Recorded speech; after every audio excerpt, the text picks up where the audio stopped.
Assalamualaikum warahmatullahi wabarakatuh.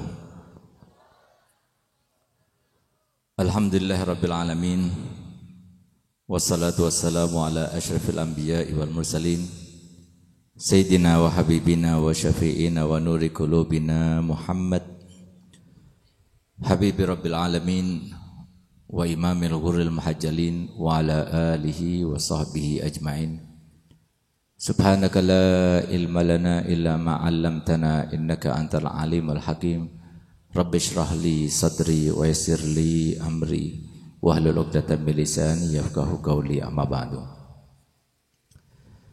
Yang sama-sama kita hormati, kita cintai, kita ta'dimi para habaib anak cucu Nabi Muhammad sallallahu alaihi wasallam, yang keberadaan mereka di antara kita menjadi rahmat tersendiri bagi umat ini. Yang keberadaan mereka di antara kita menjadi sebab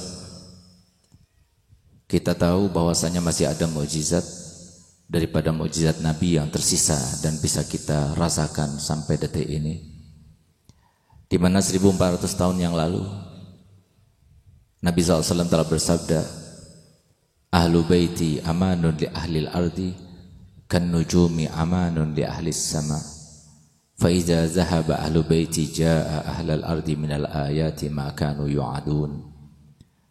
Perumpamaan keluargaku ini atau mereka itu adalah para juru aman yang ada di muka bumi, sebagaimana bintang-bintang di atas sana merupakan juru aman bagi penghuni langit. Kalau sudah tidak ada lagi mereka, sebagaimana disabdakan Nabi SAW, dua hal di dunia ini tidak mungkin terpisahkan. Kalau salah satunya tidak ada, maka yang lainnya juga tidak ikut tidak ada, yaitu Al-Quran beserta zuriat Nabi Muhammad SAW.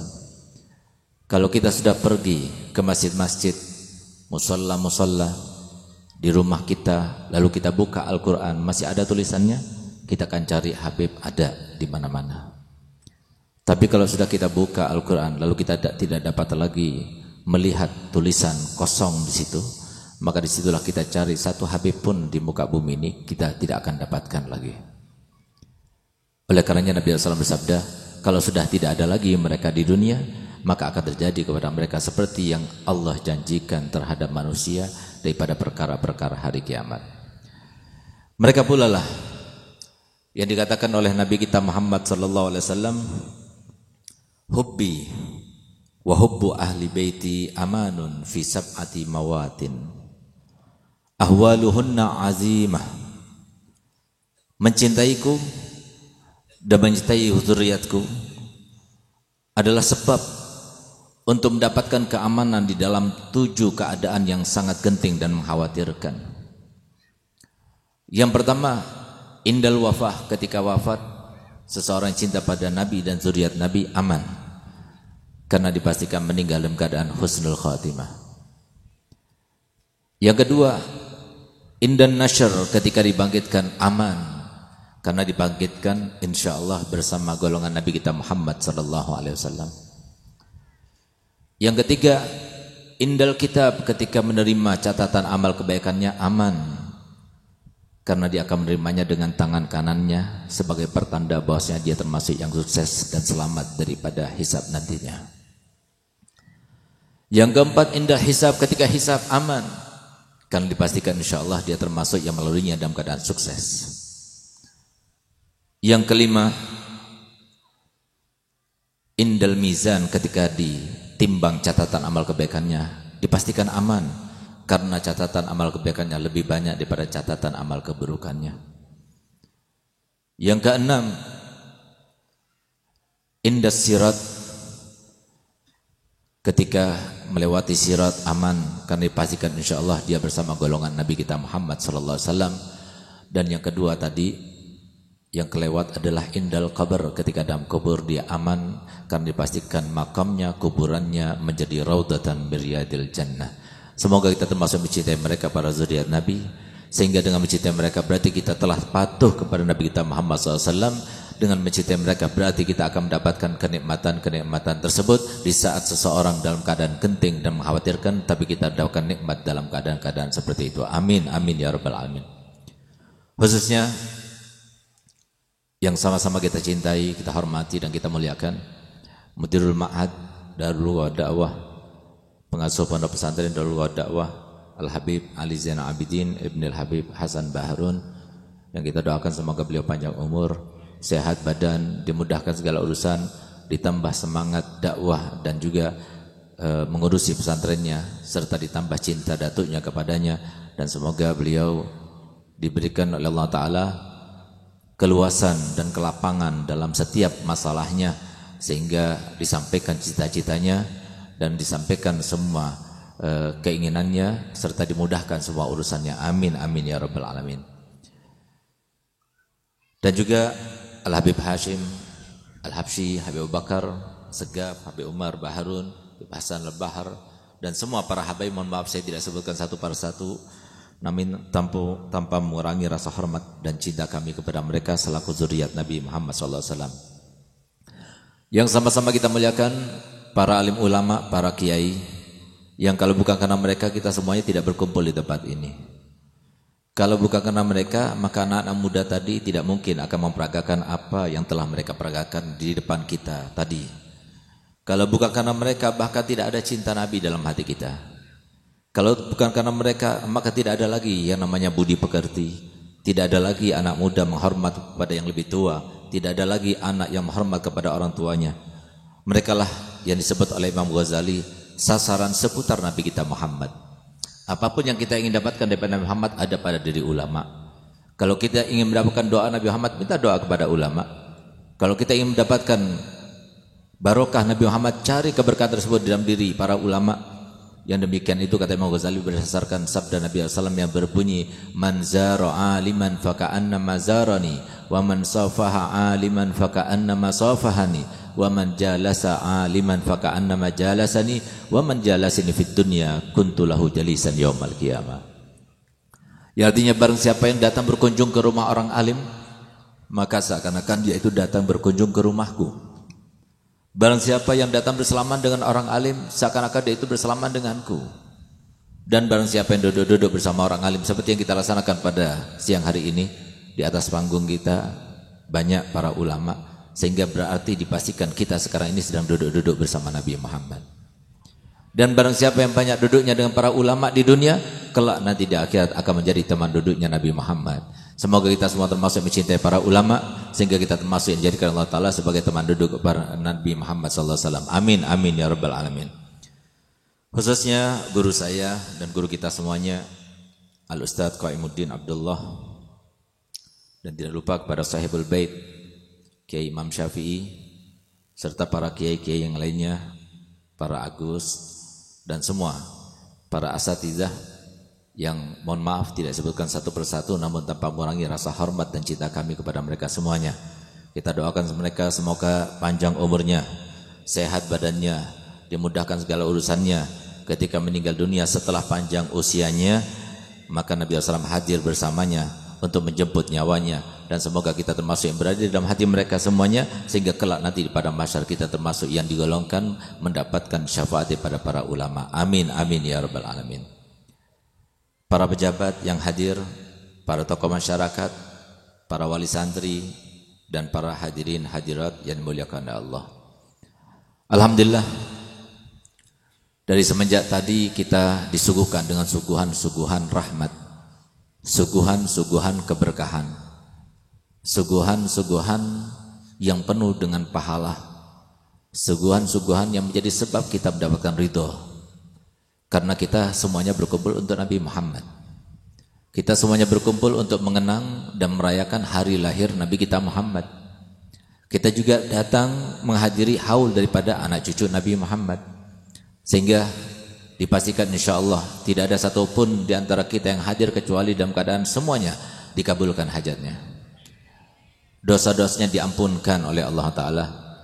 Yang sakit di antara kita disembuhkan, terutama penyakit hati semoga Allah hilangkan. Dan semoga tidak ada satupun di antara kita yang keluar dari tempat ini kecuali pastikan kita adalah termasuk hamba-hambanya yang beruntung hidup di dunia karena panjang usianya, sehat badannya, banyak melimpah harta bendanya, tapi tidak ada hisab di akhiratnya dan meninggal dunia dalam keadaan husnul khatimah. dalam keadaan husnul khatimah, amin amin ya rabbal alamin. Masyaallah muslimin wal muslimat rahimakumullah. Nabi kita Muhammad sallallahu alaihi wasallam adalah nabi yang mempunyai segala penjuru kebaikan. Tidak ada satu kebaikan pun yang ada pada suatu umat kecuali ada di dalam umat ini berkat Nabi Muhammad. Tidak ada satu kebaikan pun yang dibawa oleh seorang nabi kecuali semuanya sudah pernah dibawa oleh Nabi Muhammad, bahkan lebih yang dibawa oleh Nabi Muhammad. Bahkan tidak ada satu keistimewaan pun, satu mukjizat pun yang dirasakan dan ditampakkan oleh Allah Ta'ala kepada salah satu daripada nabi yang pernah ada kecuali sudah pernah Nabi SAW merasakannya atau ditampakkan Allah Ta'ala padanya. Sehingga Nabi kita Muhammad SAW adalah sebaik-baik Nabi dan sebaik-baik Rasul. Suatu waktu Nabi kita Muhammad SAW ketika berada di dalam rumahnya, kemudian keluar dari rumahnya yang bersebelahan dengan masjidnya, di saat itulah beliau mendapatkan para sahabat-sahabat Nabi sedang berkelompok-kelompok berdiskusi. Kemudian Nabi SAW ketika keluar dari rumahnya menyapa mereka dan bertanya kepada mereka, apa yang sedang kalian diskusikan? Dijawab oleh mereka, ya Rasulullah, kami sedang mendiskusikan siapakah Nabi dan Rasul yang terbaik. Di antara kami ada yang mengatakan Nabi Adam, ada yang mengatakan Nabi Musa, ada yang mengatakan Nabi Nuh, ada yang mengatakan Nabi Ibrahim, ada yang mengatakan Nabi Isa. Maka dijawab oleh Nabi Muhammad, benar apa yang kalian katakan. Tapi dengarkan semuanya. Adam famadunahu tahta liwa'i yaumal qiyamah. Adam dan semua para nabi yang berjumlah 124.000 nabi dan semua para rasul yang berjumlah 313 rasul, semuanya nanti di pada mahsyar di bawah pimpinanku, di bawah benderaku. Antum haddi min bainil umam wa ana haddukum min bainil anbiya. Kalian adalah kebanggaanku di antara umat-umat yang ada, sebagaimana nanti kalian akan berbangga kepada diriku di antara para nabi-nabi yang ada, kalian pasti paling bangga kepada diriku. Berkat Nabi kita Muhammad SAW, nanti di pada mahsyar semua umat dalam keadaan kebingungan. Sehingga diceritakan Nabi Muhammad datang kepada Nabi Adam, datang kepada Nabi Nuh, datang kepada Nabi Ibrahim, datang kepada Nabi Musa, datang kepada Nabi Isa, semuanya datang. Tapi umat Nabi Muhammad tidak datang. Kenapa? Karena umat Nabi Muhammad tahu yang memegang syafaatul utsma itu adalah Nabi Muhammad. Yang bisa memberikan satu-satunya solusi nanti kelak di pada mahsyar adalah Nabi Muhammad. Sehingga mereka tidak perlu mencari-cari nabi-nabi yang lainnya. Itulah maksudnya kata Nabi Muhammad SAW, wa ana haddukum min bainil anbiya. Aku ini adalah yang paling kalian banggakan di antara para nabi yang ada, aku. Kenapa? Kalian akan bangga. Berkat kita menjadi umatnya Nabi Muhammad, kita tidak menjadi pusing. Tidak menjadi galau pikirannya. Tidak menjadi bingung karenanya. Cuma banyak di antara kita yang tidak menggunakan kesempatan baiknya sebagai umat Nabi Muhammad. Umat yang dikatakan Nabi Muhammad ummatun marhumah. Umat yang begitu dikasihi. Umat yang begitu mudah untuk mendapatkan kebaikan. Umat yang begitu mudah untuk menjauhi segala keapesan dan kesengsaraan. Umat yang begitu mudah untuk mendapatkan ridha Allah dan cinta Nabi-Nya Muhammad SAW. Tapi banyak di antara kita yang tidak menggunakan kesempatan itu.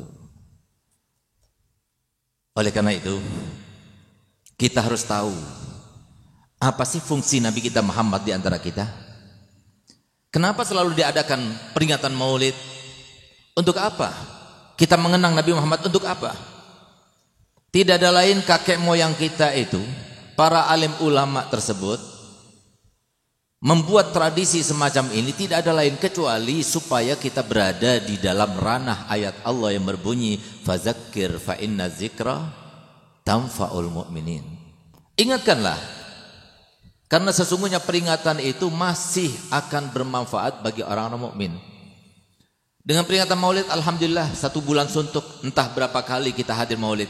Entah berapa kali kita dengar daripada para kiai, para alim ulama, para habaib yang memberikan ceramah, memberikan mauidhah hasanah. kemudian kita menjadi ingat berapa banyak di bulan Maulid mereka itu bertobat, berapa banyak di bulan Maulid mereka itu bertambah kuat keimanan dan ketakwaannya, berapa banyak di bulan Maulid bahkan diangkat menjadi walinya, berapa banyak di dalam bulan Maulid diterima taubatnya, berapa banyak di dalam bulan Maulid Allah merubahkan keadaan seseorang yang tadinya dimurkainya kemudian diridhoinya. Semuanya berkat Nabi Muhammad. Oleh karena itu, apa sih fungsinya Nabi Muhammad?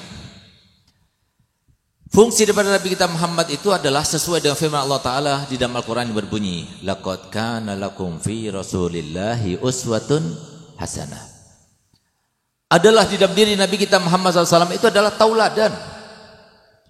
Di dalam arti yang lainnya, sebagaimana disebutkan oleh ahli tafsir yang lainnya, tauladan di situ bukan dengan arti kita meladaninya saja, tapi tauladan itu adalah sebuah barometer. Ukuran bagaimana kita hidup di dunia ini dan selanjutnya, itu adalah ukurannya Nabi kita Muhammad. Sebesar apa kita mengenal Nabi Muhammad, sebesar dan selebar apa kita menerapkan syariat Nabi kita Muhammad, maka dengan ukuran itulah kita itu akan hidup di dunia maupun nanti di alam barzah, begitu pula di alam mahsyar dan sampai di akhirat kelak. Oleh karena itu, banyak di antara kita yang lupa ternyata Nabi kita Muhammad itu adalah Nabi yang paling istimewa, manusia yang paling spesial, manusia yang karenanya kita tercipta, manusia yang karenanya surga neraka diciptakan oleh Allah Ta'ala, manusia yang karenanya langit dan bumi, malaikat dan jin, semuanya Allah ciptakan semuanya karena Nabi Muhammad. Tapi kita ingat itu semuanya, tapi lupa bahwasanya kehidupan Nabi kita Muhammad bagaimana. Nabi Muhammad manusia yang super itu, yang istimewa itu, yang spesial itu, ternyata kalau kita melihat kehidupannya tidak jauh beda daripada kita, bahkan lebih buruk daripada keadaan kita. Yang demikian itu banyak di antara kita yang tidak memantik pelajaran.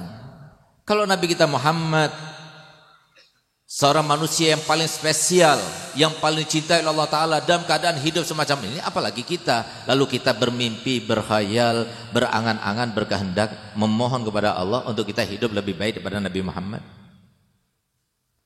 Supaya kita faham bahwasanya apa yang disampaikan Allah Ta'ala dalam Al-Quran itu yang kemudian Allah Ta'ala berkali-kali mengingatkan kepada kita, walan tajida li sunnatillahi tabdila, tidak akan kalian dapatkan perubahan daripada apa yang telah Allah tentukan di dalam Al-Qur'annya maupun melalui lisan mulia Nabi Muhammad SAW. Di mana Allah Ta'ala telah firman, laqad khalaqnal insana fi kabad. Kami ciptakan seluruh manusia dalam keadaan susah. Nabi susah, Rasul susah, umat biasa susah, yang laki susah, yang perempuan susah. Tidak ada seorang pun di antara kita kecuali punya kesusahan sendiri. Dan semoga setelah kita keluar dalam keadaan semua kesusahannya diangkat oleh Allah Ta'ala. Kenapa Allah ciptakan semacam ini? Allah ciptakan semacam ini supaya kita sadar bahwasanya tujuan kita hidup di dunia ini bukan dengan tujuan kita, tapi tujuan Allah. Sehingga Nabi Muhammad telah bersabda dalam hadisnya yang bersambung dengan firman Allah Ta'ala dalam hadis qudsinya, di mana Allah Ta'ala firman, kuntu kanzan mahfiyan fa uhibbu an u'rafa fa khalaqtul khalqa. Aku ini adalah seorang zat yang sangat istimewa, suatu yang sangat berharga tapi enggak ada yang tahu. Kemudian aku ingin diketahui, maka aku ciptakan makhluk ini. Maka tujuan kenapa kita hidup seperti ini, untuk supaya kita tahu ada Allah. Kapan selalu kita ingat ada Allah, Allah tidak akan memberikan cobaan kepada kita dengan cobaan yang berat. Tapi ketika kita lupa ada Allah, disitulah Allah Ta'ala akan memberikan cobaan supaya kita ingat lagi ada Allah. Itulah maksud dan tujuan Nabi kita Muhammad SAW diutus di antara kita. Sehingga kemudian Nabi kita Muhammad SAW mengumpamakan dirinya dengan 3 perumpamaan. Dari saking sayangnya Nabi Muhammad kepada kita, diumpamakan masali wa masalukum, perumpamaan diriku dengan kalian sama seperti perumpamaan ini. Apa itu? Kata Muhammad yang pertama beliau sebutkan, perumpamaan diriku dengan kalian itu sama seperti orang yang sangat tahu di sana, karena dia baru datang dari tempat itu, ada musuh yang akan menyerang ke kota ini. Maka aku masuk ke dalam kota ini, lalu aku umumkan kepada kalian, besok pagi tepatnya akan datang pasukan yang akan menyerang kalian semuanya. Maka cepat selamatkan diri kalian, selamatkan keluarga kalian, selamatkan harta benda kalian. Kata Nabi Muhammad, yang percaya kepadaku dia selamat. Tapi yang tidak percaya kepadaku dia tidak keluar. Tetap dia di kota itu. Sehingga apa? Datanglah pasukan, yang laki dibunuhnya, rumahnya dibakarnya, perempuan diperkosanya, harta benda dirampasnya. Itu yang terjadi. Perumpamaan kedua, perumpamaan diriku dengan kalian sama seperti seseorang yang membangun rumah. Tadi kita mendengar bagaimana Kiai Imam Syafi'i tadi, nanti kalian akan diundang lagi.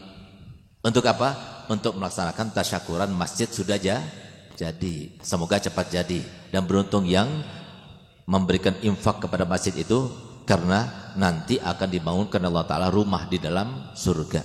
Semoga yang telah membantu Allah panjangkan umurnya, dimudahkan urusannya, diberkati hartanya, dan dikabulkan bersama nabinya kelak nanti di akhiratnya insyaallah. Amin ya rabbal alamin.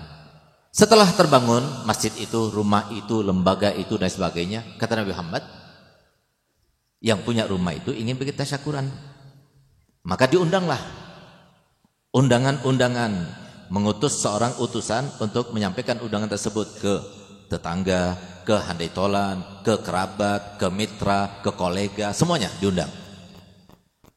Yang memenuhi undangan tersebut dia akan masuk rumah itu, melihat rumah itu, dan dia akan mencicipi jamuan yang telah disuguhkan. Tapi yang tidak memenuhi undangan tersebut, maka dia tidak akan masuk rumah itu, dan dia tidak akan mencicipi jamuan itu. Rumah itu adalah surga.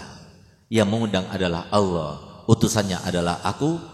Fa Muhammadun farqun bainun nas. Maka Muhammad ini adalah pembeda di antara manusia. Siapa yang mengikuti Nabi Muhammad, dia akan hidup bahagia. Walaupun dalam keadaan tidak enak, tetap hidup bahagia. Yang ikut Nabi Muhammad di alam kuburnya bahagia, di alam mahsyarnya bahagia, dan di alam akhirnya juga lebih berbahagia. Yang ketiga kata Nabi Muhammad, dan ini mudah. Yang pertama, yang kedua mungkin sulit untuk dicerna karena belum terjadi kepada kita. Tapi yang ketiga ini lebih mudah lagi. Perumpamaan diriku dengan kalian sama seperti orang yang menyalakan api unggun. Kamatsali man istawqada nara. Ketika api unggun itu sudah menyala, di antara alam yang sangat gelap di sekitarnya, yang terjadi apa? Banyak binatang-binatang kecil, serangga-serangga kecil itu, dia masuk ke dalam api itu. Dia tidak tahu bahwasanya api itu disangkanya kesenangan, masuk ke dalam terbakar binasa, masuk ke dalam terbakar binasa. Aku ketika tahu ini membinasakan, setiap ada serangga yang mau mendekat, saya usir. Itulah aku telah memegang dengan bokong-bokong kalian semuanya untuk mengatakan jangan diteruskan, itu neraka, itu sengsara, itu tidak enak. Tapi kalian berusaha untuk melepaskan tanganku dari bokong-bokong kalian itu. Oleh karena itu, para hadirin yang dimuliakan Allah Ta'ala, kenapa saya sebutkan yang semacam ini? Tadi kita sudah melihat bagaimana anak muda dari Pagar Nusa, Genggong Ibn Alwan, yang luar biasa menampakkan keberaniannya. Dan semoga mereka berani dohir batin. Semoga mereka berani untuk menjadi pembela-pembelanya Nabi SAW. Mereka yang membanggakan Nabi Muhammad. Mereka yang benar-benar ingin menunjukkan kepada umat semuanya bahwasanya kami mempunyai semuanya. Kami tidak gentar kepada siapapun juga kalau itu sudah terkait dengan Allah dan Nabi kita Muhammad SAW. Apa yang ditunjukkan tadi itu adalah bagian sedikit daripada apa yang disampaikan oleh Nabi Muhammad. Kekuatan kita punya, kesenangan kita punya, kepemimpinan kita punya, semuanya kita punya. Tapi ketika Nabi Muhammad tidak dikedepankan, ketika Nabi Muhammad tidak diutamakan, ketika Nabi Muhammad tidak diistimewakan, maka di saat itulah maka kekuatan demi kekuatan apapun juga bentuknya akan tumpul. Tidak lagi menjadi kekuatan, tidak lagi menjadi menakutkan, tidak lagi menjadi sesuatu yang perlu dikhawatirkan, tidak lagi. Dan itu yang terjadi di dalam umat ini. Sekarang banyak orang tua yang menuntut anaknya supaya menjadi anak-anak yang berbakti kepada orang tuanya. Banyak para suami yang menuntut istrinya menjadi istri-istri yang soleha. Begitu pula banyak istri yang berharap serta menuntut suaminya supaya menjadi imam yang baik dalam keluarganya. Banyak tetangga berharap supaya dia itu menghormati tetangganya. Banyak di antara kita yang berharap kepada yang lainnya, tapi harapan itu tidak sesuai dengan jalan yang telah Allah tentukan maupun Nabi kita Muhammad SAW tentukan dan ajarkan kepada kita semuanya. Ini sekarang yang terjadi. Sehingga banyak, mohon maaf, kadang-kadang berani sama api tadi, berani sama genteng dan sebagainya, tapi sama istrinya takut. Bahkan banyak sekarang ini orang tua yang takut pada anaknya. Sesuatu yang aneh terjadi. Ini sudah zamannya sekarang ini. Kenapa demikian? Karena mereka tidak menerapkan bagaimana caranya, ilmunya Nabi Muhammad yang diajarkan kepada kita itu tidak diterapkan. Sehingga disangkanya bahwasanya kita ini termasuk orang yang pintar sudah. Kenapa? Padahal kita ini sudah dibohong-bohongi sama si setan itu. Yang sudah jelas Allah Ta'ala firman Al-Quran bahwasanya setan itu adalah musuh yang paling nyata. Kalau kita semua mempunyai musuh-musuh yang kita bisa menghitungnya, bisa kita kenal, ketahuilah bahwasanya musuh yang paling nyata bukan mereka, tapi musuh yang paling nyata itu adalah setan. Sampai-sampai kata Nabi Muhammad, kalau setan itu Allah ingin tampakkan bagaimana kepermusuhannya kepada manusia, maka niscaya kalau Allah tidak menjaga setiap manusia dengan 7 malaikat, niscaya dari dendam kusumat yang ada pada diri setan itu, niscaya tidak ada satupun manusia yang hidup di muka bumi. Karena apa? Semuanya akan dibunuhnya dengan cara dicincang-cincang oleh setan dari saking dendamnya mereka kepada anak-anak Adam alaihissalam. Tapi kita lupa. Sehingga mohon maaf, sekarang banyak suami yang mentuhankan istrinya. Banyak istri yang mentuhankan suaminya. Jadi seakan-akan ini Tuhan, ditakuti luar biasa. Seakan-akan ini adalah Tuhan yang paling berharga luar biasa. Sampai kita melupakan bahwasanya ada Allah yang lebih ditakuti, ada Allah yang lebih berharga, ada Allah yang harus lebih dipatuhi. Kenapa ini terjadi semuanya? Karena kita jauh daripada pengaruhnya Nabi Muhammad. Tapi kita berada di bawah permainan dan pengaruhnya setan yang sudah jelas-jelas ketika datang kepada Nabi Muhammad Iblis al-La'in. Di mana pada saat itu Iblis ditanya oleh Nabi kita Muhammad dengan satu pertanyaan yang pertama kali ketika Iblis berkata kepada Muhammad, "Ya Muhammad, aku datang kepadamu dalam keadaan terpaksa." Sehingga kemudian Nabi Muhammad bertanya kepada Jibril, "Wahai Jibril, kenapa dia itu mengatakan demikian?" Maka dikatakan oleh Jibril, "Ya Rasulullah, tidak ada seorang nabi pun yang didatangi oleh iblis maupun rasul pun kecuali untuk menjerumuskannya, keinginannya, kecuali engkau. Dia sekarang datang diperintahkan Allah Ta'ala untuk datang kepadamu dan mendengarkan semua pertanyaanmu dan harus jawab dengan sejujur-jujurnya." Di saat itulah Nabi Muhammad bertanya, "Wahai iblis, siapakah manusia yang paling kau benci?" Maka kemudian dijawab oleh Nabi kita Muhammad, oleh Iblis al-La'in, "Manusia yang paling benci adalah engkau. Dan siapa yang meneruskan perjuangan engkau, dan siapa yang membela sunnah-sunnah engkau, merekalah adalah orang yang paling aku benci." Kita lupa bahwa ini sudah pernah disampaikan oleh Nabi Muhammad. Sehingga banyak di antara kita tidak peduli. Banyak di antara kita yang menyesalkan dirinya. Banyak di antara kita yang menyedihkan dirinya. Banyak di antara kita lupa bahwasanya orang yang berdosa itu adalah orang yang menzalimi dirinya sendiri. Banyak di antara kita yang mikir ke orang lain, padahal sasaran kita sendiri. Anak itu orang lain, istri itu orang lain, orang tua itu orang lain. Sasarannya kita sendiri. Yang mati kita sendiri, yang ditanya kita sendiri, yang akan mengalami kenikmatan maupun keburukan di alam kuburnya kita sendiri. Nggak ada orang tua, nggak ada pasangan kita yang akan ikut, tidak ada, tapi kita sendiri. Tapi kita lebih mengedepankan orang lain, urusan dunia apalagi. Bahkan kita rela berkorban untuk mereka sampai lupa berkorban untuk dirinya sendiri.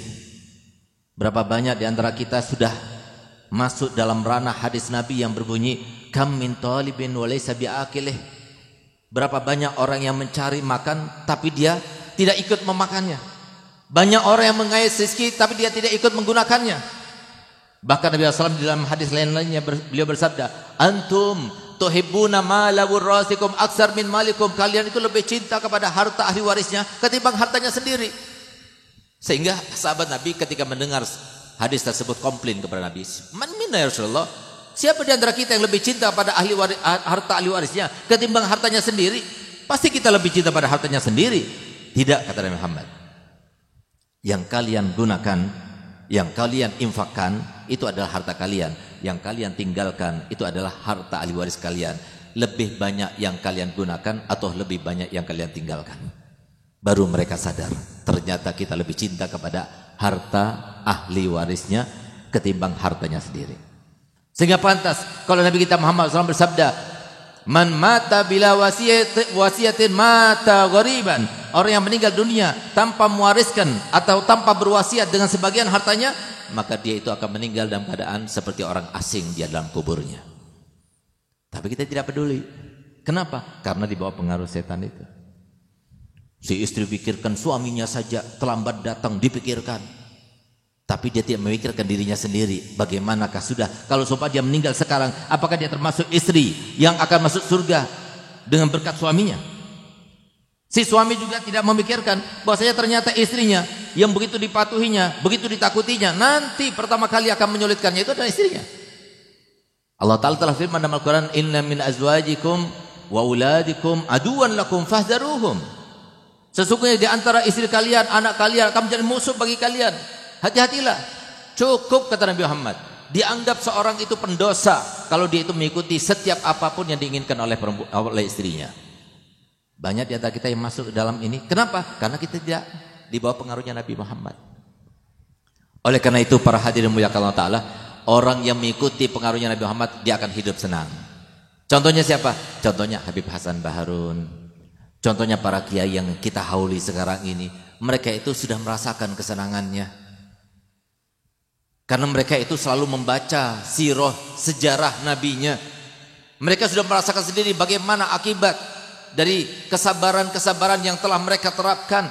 Sehingga apa? Kemudian kita lihat, misalnya seperti Habib Hasan, apa sih yang dikerjakan setiap hari? Yang sekarang sedang kita hauli, yang hasya wakala kemudian kita pulang dalam keadaan tidak akan dibalas oleh Allah Ta'ala berkat kita menghauli seorang zuriyah daripada Nabi SAW. Yang Nabi SAW jauh sebelumnya telah menyampaikan, man sona'a ma'rufan li bani Abdul Muttalib walam yukafi'uhu fa ana ukafi'u yaumal qiyamah. Barang siapa yang melakukan salah satu kebaikan kepada salah satu daripada zuriyah Bani Abdul Muttalib yang sekarang ini adalah para habaib, maka nanti di akhirat aku yang akan membalasnya untuk kalian semuanya. Sehingga insyaallah kita keluar akan mendapatkan kebaikan daripada Allah dan Nabi-Nya Muhammad SAW. Saya punya apa itu setiap hari itu kerjanya itu utang. Hutang, tutup hutang, hutang, tutup hutang. Untuk apa? Perjuangannya. Pondok pesantren. Setiap hari ketika sudah pada waktunya membayar rumah sewaan yang disewanya sebelum ada pondok yang ada di Raci, beliau telah menyewa sebanyak 11 rumah. Dicaci maki karena apa? Terlambat bayarnya, tapi sabar beliau. Kenapa? Dia tahu ini semua bukan untuk dirinya, bukan untuk keluarganya, tapi untuk Allah dan Rasulnya. Dan sekarang sudah mulai menikmati hasilnya. Sehingga selalu beliau katakan kepada anak-anaknya, Abi ini kalau istirahat di dunia itu gak bisa. Bagaimana akan bisa istirahat? Orang kita itu terkoneksi dengan pikiran. Pikiran kita tersangkut dengan pondok, tersangkut dengan anak-anak, tersangkut dengan uang, tersangkut dengan hutang dan sebagainya. Bagaimana akan istirahat? Tapi ketika Abi meninggal dunia, itulah awal istirahatnya Abi. Dan sekarang pondok pesantren yang sudah dibangunnya dengan susah payah, sekarang muridnya sudah 15.000 orang. Sehingga kita bayangkan berapa banyak pahala yang didapatkan oleh saya punya abah. 15.000 santri mengaji, 15.000 santri bertasbih, 15.000 santri sholat tahajud, 15.000 santri sholat 5 waktu dengan jamaah, 15.000 santri apapun yang lakukannya daripada ibadah, sebelum dicatatkan dalam catatan amal kebaikan mereka, dikirim dulu kepada saya punya abah. Berapa tahun sudah? Berapa banyak melimpah kebaikannya, kebahagiaannya, terus tambah membumbung naik terus derajatnya, sampai ketika kita bertemu dengan Abu Habib Hasan sudah sederajat dengan para nabi dan siddiqin dan para syuhada serta solehin. Ini adalah orang yang sukses. Tapi kita kalau meninggal nanti, apakah kita sesukses Abu Habib Hasan? Semua tergantung pada kesempatan yang sekarang kita gunakan ini. Oleh karena itu, dengarkan baik-baik. Kita tidak akan selamat hidup di dunia. Yang notabene-nya tidak ada seorang pun di dunia sebagai pejabat, sebagai penguasa, sebagai pengusaha, sebagai orang alim, sebagai siapapun juga pasti dalam keadaan susah. Kenapa? Karena kita hidup di dunia adalah hidup untuk bekerja. Pertanyaannya adalah apakah ada kerjaan yang dikerjakan oleh orang tapi tidak capek? Ada nggak? Sebagai presiden capek tidak? Sebagai menteri capek apa tidak? Sebagai konglomerat capek apa tidak? Sebagai dokter capek apa tidak? Sebagai seorang alim, ustadz capek apa tidak? Semuanya capek. Itulah kita di dunia. Kita sedang bekerja. Nggak ada yang tidak capek, itu tidak ada. Semuanya capek. Tapi kalau dia tahu pekerjaannya untuk apa, harapannya apa, orientasinya apa, maka dia akan senang dengan kecapean itu. Sehingga pantas kalau para habaib itu, mereka zuriat Nabi, cucu Nabi, yang memang tidak ada jaminan bagi mereka untuk masuk surga. Nggak ada jaminannya. Hadis mana? Hanya mereka itu adalah manusia yang paling besar kesempatannya untuk mendapatkan syafaatnya Nabi kita Muhammad SAW. Karena apa? Karena Nabi SAW telah bersabda, khairukum li ahli wa ana khairukum li ahli. Yang terbaik di antara kalian ada yang terbaik kepada keluarganya, dan aku ada yang terbaik kepada keluargaku. Masa iya sih? Nabi Muhammad yang punya syafaatul utma, yang syafaatnya itu meliputi semua umat, bahkan bukan hanya umat ini. Kemudian Nabi Muhammad mengabaikan anak cucunya, hasya wa kalla, pasti yang diutamakan adalah anak cucunya dahulu, baru kemudian umatnya, baru kemudian umat-umat yang lainnya. Oleh karena itu kita lihat ada seperti Habib Hasan bin Shalih Al-Bahar, guru daripada guru-guru kita. Jadi sanad keilmuan kami kepada Habib Hasan bin Shalih Al-Bahar, yang guru daripada Habib Ali Habsyi Saibul Maulid, itu sekitar 5 generasi guru. Beliau itu kalau sudah habis isya sholat cuma 2 rakaat, tapi sampai subuh. Rakaat pertama dia baca Al-Quran sampai habis. Rakaat kedua dia baca Qul Huwallahu Ahad sebanyak 90.000 kali. Capek tidak? Kira-kira capek tidak? Tapi dia senang, setiap hari dia lakukan. Sampai dia meninggal dia melakukannya. Kita lihat Habibullah Haddad, Syekh Ibrahim, Sayyidina Faqih Muqaddam, Sayyidina Ahmad Badawi, Sayyidina Ahmad Rifai, Sayyidina Ali Zainal Abidin, cicit pertama Nabi kita Muhammad SAW, putra daripada Sayyidina Husain bin Ali bin Fatimah binti Rasul SAW. Itu beliau setiap hari wirid solat sunnahnya itu sebanyak 1000 rakaat. Capek? Capek, tapi mereka tidak capek. Kenapa? Karena tahu. Mereka melakukannya karena apa? Untuk mendekatkan diri pada Nabi Muhammad. Nabi Muhammad sendiri SAW, beliau kalau sholat itu kadang-kadang sampai kakinya itu bengkak. Capek apa tidak? Capek, tapi Muhammad melakukannya. Nabi Muhammad punya tetangga sejelek-jeleknya tetangga. Enggak ada kita di antara kita yang punya tetangga sejelek-jelek tetangganya Nabi Muhammad. Dia punya tetangga namanya As bin Wa'il, di mana setiap hari As bin Wa'il itu melemparkan dan melumuri kotorannya manusia ke pintunya Nabi Muhammad. Setiap beliau keluar, dilihat ada kotorannya manusia, diambilnya, dibersihkan, dibuang di sampah sambil bergumam begini Nabi Muhammad, sebaik-baik tetangga yang aku punya. Kata ulama, apakah Nabi Muhammad mengatakan demikian untuk menghibur hatinya? Tidak. Tapi beliau katakan itu karena itulah hakikat yang terjadi. Berkat Nabi Muhammad sabar, tidak membalas. Berkat Nabi Muhammad tidak melayaninya. Berkat Nabi Muhammad menyerahkan semuanya kepada Allah Ta'ala. Apa yang dapatkannya? Derajatnya tambah tinggi, pahalanya tambah banyak. Kemudian tingkatan derajatnya tambah tinggi oleh Allah Ta'ala, diberikan ridhonya, cintanya pada Allah Ta'ala tambah banyak pada Nabi Muhammad. Berkatnya siapa? Berkat tetangga. Makanya Nabi Muhammad mengatakan sebaik-baik tetangga yang aku punya. Kalau kita berada di bawah pengaruh Nabi Muhammad, kita enak hidup di dunia, senyum terus. Dalam keadaan sakit gigi senyum.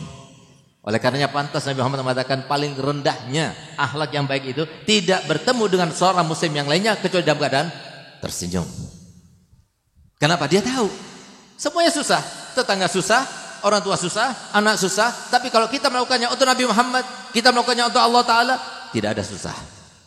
Pasti kita akan merasa senang, gembira, bahagia. Oleh karena itu para hadirin mulia Allah Ta'ala, tidak ada orang yang bisa selamat daripada keadaan yang menyusahkan tapi dalam keadaan terpaksa, kecuali kalau seumpama dia itu mengikuti ajaran Nabi kita Muhammad. Oleh karenanya bapak-bapak, ibu-ibu, pulang ke rumah masing-masing dalam keadaan yakinlah anak-anak kita tidak mungkin selamat daripada fitnah akhir zaman yang sangat dahsyat luar biasa seperti zaman sekarang ini, kecuali kalau kita masukkan dalam pondok pesantren.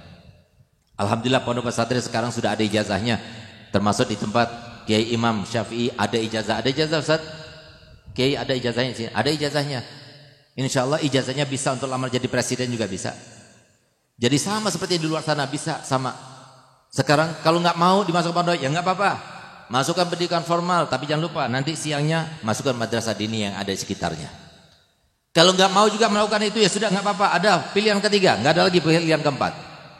Apa yang ketiga? Datangkan seorang ustadz, sewa, upah dia untuk mengajarkan anak kita apa yang harus mereka ketahui.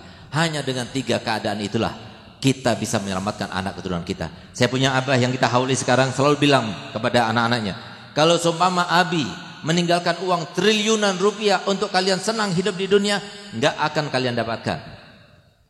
Tapi kalau abi meninggalkan ilmunya Nabi Muhammad kepada kalian, walaupun kalian tidak abi tinggalkan sepeser pun harta, kalian hidup dalam keadaan senang, bahagia dan gembira. Alhamdulillah, sesuai dengan apa yang disampaikan olehnya, selalu disampaikan pada anak-anaknya. 3 hari sebelum meninggal dunia, saya punya abah berpesan, dikumpulkan anaknya dan berkata bahwasanya semua yang abi miliki di pondok ini maupun di luar pondok ini, abi seorang mudir, banyak yang selaman sama abi, ada amplopnya, itu milik abi pribadi, itu bukan pondok. Abi berdakwah, abi dapat amplop, itu milik abi pribadi. Tapi sudah abi masukkan dalam pondok. Dan ingat ikrarnya abi. Abi berikrar bahwasanya semua yang abi miliki di pondok ini maupun di luar pondok ini, semuanya abi wakafkan untuk Allah dan Rasulnya. Tidak meninggalkan sedikit pun harta waris. Tapi alhamdulillah, saya punya mobil sendiri, rumah sendiri. Bahkan rumah saya lebih bagus daripada rumahnya Kiai Syafi'i. Saya punya mobil juga lebih bagus daripada mobilnya Kiai Imam Syafi'i. Alhamdulillah, Habib Zain juga, semua saudara saya semuanya. Kenapa? Karena saya punya abah, ketika dia berikrar seperti itu, beliau berpesan begini, tapi jangan sampai kalian mengatakan bahwasanya abi ini adalah ayah yang jahat, tidak meninggalkan harta waris untuk anak-anaknya. Abi tidak seperti itu. Tapi abi tidak meninggalkan harta waris kepada kalian karena abi berpegang teguh dengan satu ayat di dalam Al-Quran disebutkan. Apa itu? Wa huwa yatawallas sholihin. Dia sendiri, siapa dia? Allah yang mengurusi setiap masalah dan urusan dunia, urusan akhirat, urusan kuburan, urusan mahsyar, urusan semuanya. Kalau dia orang soleh, pasti Allah sendiri yang mengurusinya.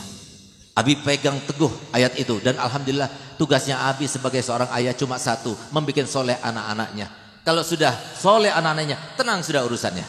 Tanpa ditinggalkan harta waris pun, dalam keadaan semuanya akan dimudahkan oleh Allah Ta'ala. Sesuai dengan apa yang disampaikan oleh saya punya abah, alhamdulillah kita hidupnya seperti ini. Karena apa? Karena orang tua yang bijak, orang tua yang arif, yang kerjaannya itu sebenarnya hanya mensolehkan. Gak mungkin kita punya anak soleh kecuali kalau masuk ke pesantren. Mohon maaf, saya berkata begini bukan saya antipati dengan pendidikan formal. Saya sendiri seorang formil, saya seorang rektor. Alhamdulillah S1 saya di Dalwah, S2 saya di Unsuri Surabaya, S3 saya di UIN Malang dan di UTM Malaysia. Alhamdulillah, yang di UIN Malang selesai dalam waktu tempo 3 tahun dengan predikat cum laude. Alhamdulillah. Tapi saya mencari itu hanya sebagai senjata dakwah. Kalau saya berkata seperti tadi, bapak-bapak, ibu-ibu, gak bakal selamat anak-anak bapak-bapak, ibu-ibu kalau tidak masuk ke pesantren. Kalau saya berkata begini, kapasitas saya sebagai seorang kiai, pasti ada nyeletuk sana. Oh itu kan kiai itu. Maksudnya dia ngomong begitu biar pondoknya penuh itu. Tapi kalau saya sendiri seorang kiai, saya sendiri seorang habib, saya sendiri seorang rektor, saya sendiri seorang doktor, mau bilang apa? Jangan mau kita tertipu sama setan. Mau hidup senang, bahagia, maka harus kita menimba ilmunya Nabi Muhammad. Harus. Kalau tidak ada ilmunya Nabi Muhammad, maka jangan berharap kita hidup di dunia dalam keadaan senang. Ada contohnya, Beb? Ada buktinya? Bukti ada. Logis, masuk akal, masuk akal. Ayo coba kita perhatikan. Manusia-manusia yang terhormat hidup di dunia itu siapa saja? Kita lihat, ada pejabat, Bapak Presiden, Bapak Menteri, Bapak Gubernur, Bapak Bupati, Bapak Camat dan sebagainya. Itu dihormati, dimuliakan. Karena apa? Jabatannya. Tapi jabatannya kan cuma 5 tahun. Iya kalau dipilih lagi, kok nggak dipilih? Selesai sudah. Berarti apa? Sifatnya temporary, sementara saja. Kalau begitu bukan mereka. Siapa lagi? Orang kaya, dengan kekayaannya dia bisa membeli segala hal. Tapi kalau bangkrut, enggak lagi, temporary. Kemuliaannya temporary, bukan selama-lamanya. Kalau begitu siapa? Dukun, selama belum dipenjara. Lalu tersisa siapa lagi di antara mereka? Yang tambah tua, seiring dengan tambah tuanya, tambah mulia, tambah dimuliakan. Puncaknya ketika dia meninggal dunia, orang yang mengantar jenazahnya adalah manusia yang paling banyak mengantar jenazah ketika dia meninggal seperti itu. Siapa dia? Siapa? Orang Probolinggo nggak ada yang tahu. Siapa mereka? Kenapa ulama? Kenapa ulama dimuliakan? Kenapa mereka tambah mulia? Setelah meninggal pun masih mulia, diziarahi kuburannya dan sebagainya. Apakah karena mereka itu adalah manusia-manusia yang tampan? Banyak di antara mereka yang tidak tampan. Manusia-manusia yang banyak hartanya, banyak di antara mereka yang tidak punya harta. Manusia-manusia bernasab mulia, banyak di antara mereka bukan para habaib. Tapi kenapa mereka mulia dan dimuliakan Allah Ta'ala? Di dunia mulia karena mereka di dalam hatinya ada ilmunya Nabi kita Muhammad sallallahu alaihi wasallam. Ilmu inilah yang mencegah para ulama ketika mau meninggalkan sholat 5 waktu. Tidak, saya harus. Kenapa? Kalau tinggalkan pasti sengsara saya. Sebentar lagi pasti ada masalah saya. Takut mereka, nggak mau meninggalkan. Ketika ada sebuah sodoran, sebuah rasuah, uang yang banyak melimpah untuk supaya kita berkata begini, berkata begitu dan sebagainya. Oh jangan, saya nggak mau. Kenapa? Karena dia tahu kalau dia terima nggak bakal membahagiakan uang ini. Karena Nabi Muhammad sudah menyampaikan uang yang kita dapatkan dengan cara yang haram tidak membahagiakan tapi justru menyengsarakan. Silahkan catat yang kita dapatkan dari mencuri, yang kita dapatkan dari menzalimi seorang lain, dari yang kita dapatkan dengan apa? Dengan korupsi dan sebagainya. Catat berapa hartanya. Kita cuma menghitungnya di rekening tapi kita tidak menggunakannya. Kalau kita menggunakannya pergi ke dokter, menggunakannya untuk apa ditipu orang dan sebagainya. Itu yang terjadi. Selebihnya tidak akan kita menggunakannya untuk kebahagiaan kita, tidak. Itu disampaikan Nabi Muhammad. Sehingga apa? Mereka manusia yang paling jauh daripada maksiat. Jauh daripada maksiat berarti semua harapannya akan terlaksana. Dimuliakan, dinaungi dengan rahmat, selalu dalam hidayah dan sebagainya. Sebagaimana sabda Nabi SAW, jazaul hasanah hasanatun ba'daha wa jazaus sayyi'ah sayyi'atun ba'daha. Balasan daripada suatu kebaikan, Allah akan memberikan kebaikan yang berikutnya. Semoga kita semuanya termasuk yang berada di dalam naungan taufik dan rahmatnya. Semoga kita termasuk yang mau mendengarkan nabinya. Semoga kita termasuk yang mau dibawa pengaruh nabinya. Dan semoga kita termasuk yang membela agamanya, membela rasulnya. Dan semoga kita termasuk yang meninggal dunia setelah umur panjang, sehat walafiat, dimudahkan segala urusan, banyak harta bendanya, semuanya digunakan untuk kebahagiaan akhiratnya. Lalu kita meninggal dunia dalam keadaan husnul khotimah. Rabbana atina fid dunya hasanah wa fil akhirati hasanah wa qina azabannar. Wa sallallahu ala sayyidina Muhammadin wa alihi wasallam walhamdulillahi rabbil alamin. Kurang lebihnya saya mohon maaf. Wabillahi taufiq wa hidayah. Wassalamualaikum warahmatullahi wabarakatuh.